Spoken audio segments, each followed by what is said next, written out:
Ayub 15. Pendapat Elifas bahwa orang fasik akan binasa. Maka Elifas orang Teman menjawab, apakah orang yang mempunyai hikmat menjawab dengan pengetahuan kosong dan mengisi pikirannya dengan angin? Apakah ia menegur dengan percakapan yang tidak berguna dan dengan perkataan yang tidak berfaedah? Lagi pula engkau melenyapkan rasa takut dan mengurangi rasa hormat kepada Allah. Kesalahanmu yang mengajar mulutmu dan bahasa orang licik yang kau pilih. Mulutmu sendirilah yang mempersalahkan engkau, bukan aku. Bibirmu sendiri menjadi saksi menentang engkau. Apakah engkau dilahirkan sebagai manusia yang pertama atau dijadikan lebih dahulu daripada bukit-bukit? Apakah engkau turut mendengarkan di dalam musyawarah Allah dan meraih hikmat bagi dirimu? Apakah yang kau ketahui yang tidak kami ketahui? Apakah yang kau mengerti yang tidak terang bagi kami? Di antara kami juga ada orang yang beruban dan yang lanjut umurnya, yang lebih tua umurnya daripada ayahmu. Kurangkah artinya bagimu penghiburan Allah dan perkataan yang dengan lemah lembut ditujukan kepadamu? Mengapa engkau dihanyutkan oleh perasaan hatimu dan mengapa matamu menyala-nyala, sehingga engkau memalingkan hatimu menentang Allah dan mulutmu mengeluarkan perkataan serupa itu? Masakan manusia bersih, masakan besar yang lahir dari perempuan, masakan benar yang lahir dari perempuan?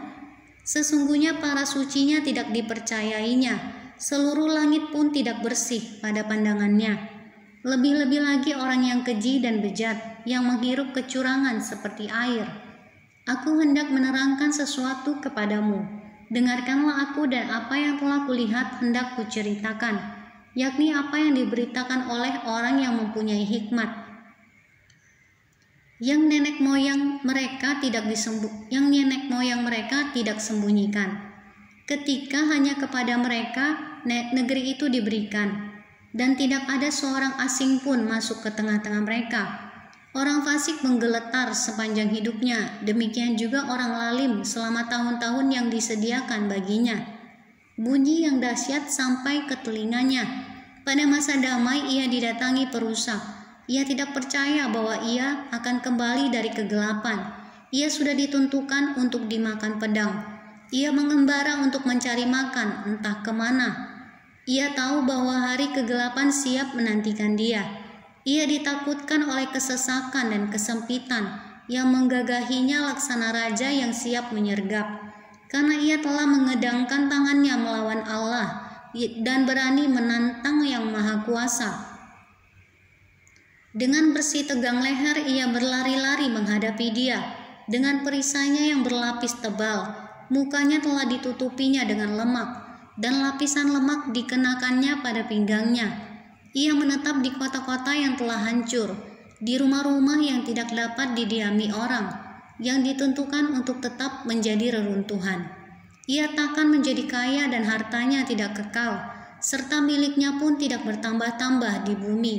Ia tidak akan luput dari kegelapan, tunasnya akan dilayukan oleh nyala api, dan ia akan dilenyapkan oleh nafas mulutnya. Janganlah ia percaya kepada kesia-siaan, akan tertipulah ia, karena kesia-siaan akan menjadi ganjarannya.